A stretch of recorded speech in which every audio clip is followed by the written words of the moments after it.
Before 9/11, the maximum allegation about the media was that Islam does not give rights to the women. Do you know, out of those people accepting Islam, including in America and Europe, out of those non-Muslims accepting Islam, 2/3 are women. If Islam degrades the woman, then why do these American women, why are these European women accepting Islam? Why? The media is saying that Islam degrades the woman, then why are these American and European women accepting Islam? Because Islam has the solution to the problem of womankind, especially the womankind. They find security in Islam. You know Yuan Ridley, she had gone to Afghanistan to spy on the Taliban. She was arrested for 7 days. She comes back. She's so much impressed. Time does not permit me to speak about details. Many of you may be aware. She reads the Quran and she accepts Islam. People ask her that, how did the Taliban treat you? They treated me like a guest.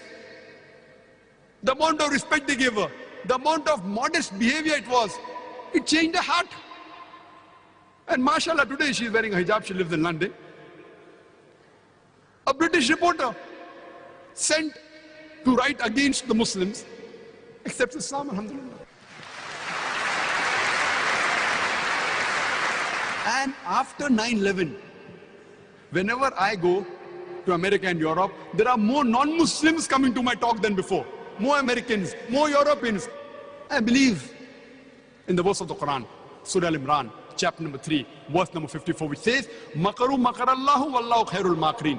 They planned and plotted, Allah too planned. Allah is the best of planner. After 9/11, in the span of 9 months, in USA alone, 34,000 Americans accepted Islam.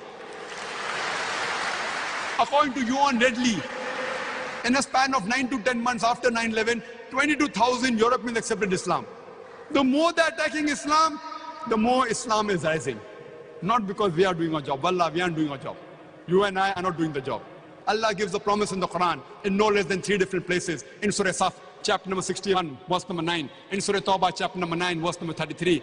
And Surah Fatah, chapter number 48, verse number 28. Allah says, Huwa allazi arsala rasulahu bil huda wa dinil haq liyuzhirahu ala dini kulli. That Allah has sent His messenger with guidance and the religion of truth, so that it will prevail over all the other religions, over all the other ways of life. Islam is destined to supersede all. This religion of peace, this religion of haqq, will supersede all the other ways of life. And enough is Allah as a witness. However much the non-Muslims don't like it, however much the mushrik don't like it, Islam is destined to supersede all. Allah does not require you and me, the rubbish that we are. Allah doesn't require you and me. Allah is sufficient to make His deen prevail. He is giving us an opportunity to do a prophet's job and to earn a prophet's reward. He is giving us an opportunity to dawah. This religion is going to prevail. This deen of haqq, this deen of truth, this religion of peace is bound to prevail. And a very good statement was given by Adam Pearson.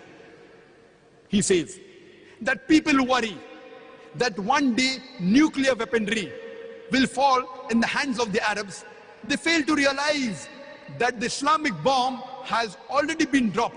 It fell the day Prophet Muhammad, peace be upon him, was born.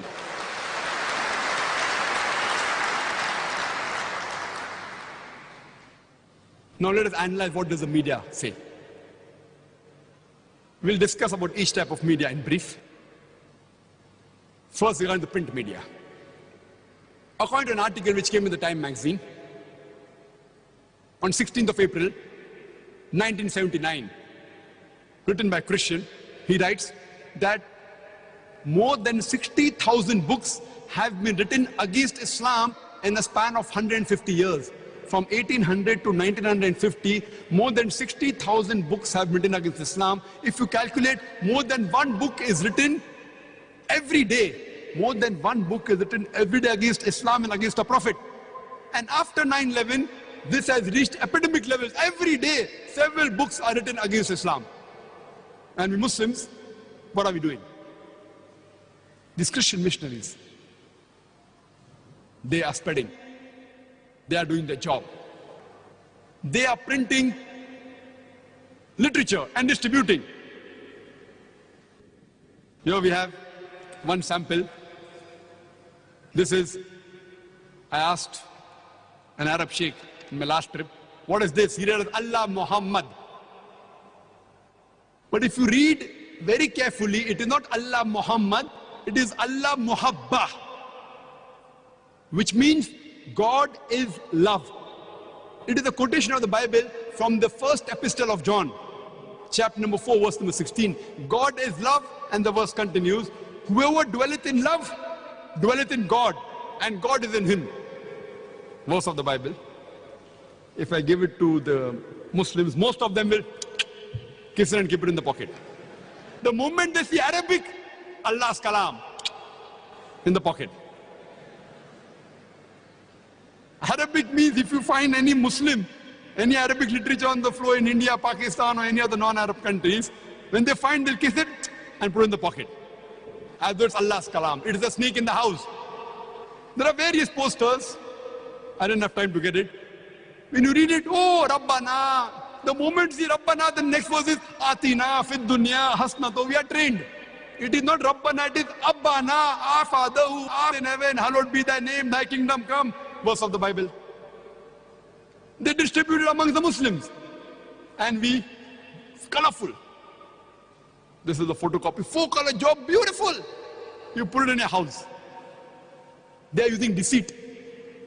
They are using deceit to enter our homes. I have given the talk on deceit by the Christian evangelism. Time doesn't permit me to go into details. That's a lecture by itself. You can speak for hours together on each of these topics. And I remember, since I subscribe to many of these Christian organizations, I've got a beautiful calendar. So one alim in our organization, mashallah, knows Arabic. How do you like the calendar? Oh, beautiful calligraphy. Can I take it home? I said, take it. He keeps it for a week. Then I asked him, how do you like the calendar? Beautiful, Zakir bhai. I said, get it back. He said, why? I said, get it back. Then I said, read it carefully. Then he realizes those are verses of the Bible in Arabic. The Christians have come out with a Bible contextualization, a new Bible. If you read, it reads, Bismillah ar-Rahman ar-Rahim. They are taking verses from the Quran and converting it, changing a little bit, as though when Arab read will think it's a part of the Quran, actually it is Bible, known as contextualization. Kitab al-Muqaddas. As I told you, time doesn't permit me. Just in brief, what we Muslims are doing. I come from India, which has a population of more than 1 billion people, out of which, safely you can say, 160 to 180 million are Muslims. We have many Muslim magazines for dawah purposes, etc. What is the quantity that they print in India? How much? 4,000, 5,000, 8,000. Number one English dawah magazine, Islamic Voice, 15,000. I was in America a few years back. Before this trip I was there. I did a survey. The maximum number of print, any English magazine, dawah magazine, is by ISNA, the message, 50,000. Do you know, there is a small cult in Christianity called as Jehovah's Witnesses. Outcast, they are the mainstream Christian. They print a magazine by the name of Watchtower. Do you know how much do they print? Monthly, how much do they print? Can anyone guess? We maximum in USA 50,000. How much do they print? Any guesses? You won't lose any money. Any guesses? How much? Huh? 1 million. Direct 1 million. Any other guesses? 50,000. 5 lakh. 5 million. 5 million. 1 lakh. 100,000. You know how much they print? 20.83 million. Leave aside the Muslim, we can't print, we can't even think. Leave aside printing, we can't even think. The Christian, a small outcast group known as Jehovah's Witnesses, they print 2 magazines out of 1 is watchtower which they print semi-monthly, not monthly, twice a month. Each time they print is 20.83 million, more than 20 million in 130 languages. They print every fortnight, twice a month they print. Every time they print is 20.83 million. Means every month they print more than 41 million in 130 languages. Their second magazine is Awake. They print 16 million twice a month. Means more than 32 million. $4 job. They give free. We Muslims leave aside printing, we can't even think. So you don't have to pay any money to guess. Maximum was 5 million. They print 41 million every month. We can't even think. And they distribute free. Sometimes they keep a nominal price. In India, 2 rupees, 16 halala. What is 16 halala? Name say, if you want, they'll give you as many copies as you want free. In 130 languages, Watchtower. Awake in 80 languages. This is how they propagate. And one of the media is giving lectures, giving talks. We had a talk, Islamic Research Foundation, where I come from, in Bombay.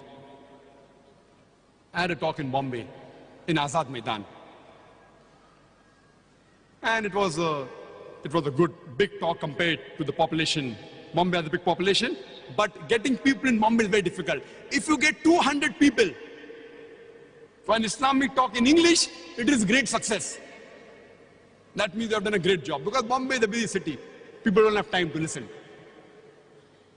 We did a talk. The press said 200,000 people came. But we know it was 20,000 people. The press exaggerated. We know we were the organizer. I gave a talk on similarities between Hinduism and Islam. 20,000 people came. It was done professionally. We had Jimmy Jibs, big one, not the small one, big Jimmy Jib. We had 9 cameras in a good way, professional way. Many Muslims said, they might have spent a lot of money. 9-10 lakh to kharcha kiye. 9 or 10 lakhs, at least 1 million rupees they might have spent. Israf. They might have spent at least 10 lakhs. It is 80,000 dirhams. At least $20,000 we have spent. Israf. They don't know what we actually spent. What we actually spent was about 28 to 30 lakhs. It is 3 times more than the estimate. We spent $60,000, about 250,000 dirhams. You know why I'm telling this? Immediately 2 weeks after that, Benny Hinn. Who has heard of Benny Hinn? He's an American Christian speaker. He's an American preacher. How many people have heard of Benny Hinn? Raise your hand. Benny Hinn. Hardly 40, 30 people may have raised hand. In an audience of about 8 to 10,000 people here, more than 8,000 people, only 20, 30 hands I can see who have heard of Benny Hinn. Unknown. Very popular person. Even I did not know Benny Hinn till he came to Bombay. He comes to Bombay and 6 weeks after our talk, he has 3 lectures on Friday, Saturday and Sunday for 3 hours each. 3 hours each. Friday, Saturday, Sunday.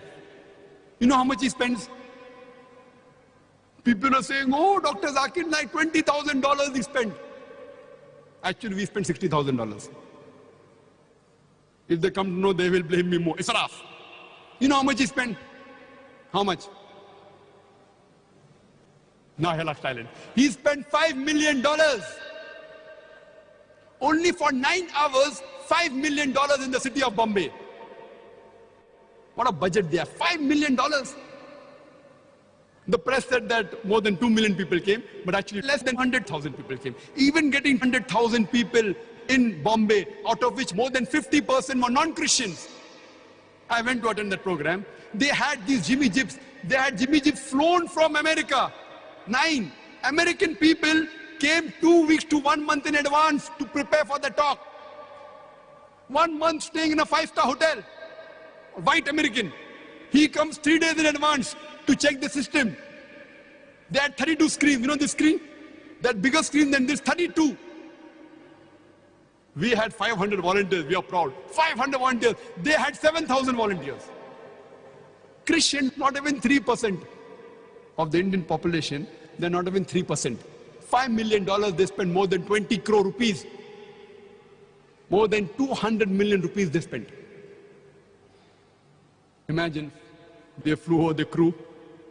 Only for one program, 3 hours, 3 days, and he goes back. If you know the budgets of this Christian missionary organization, on average, it is more than $1 million a day. Jimmy Swaggart, who debated with Sheikh Ahmed Deedat, he required more than $400 million annually to keep his head above water.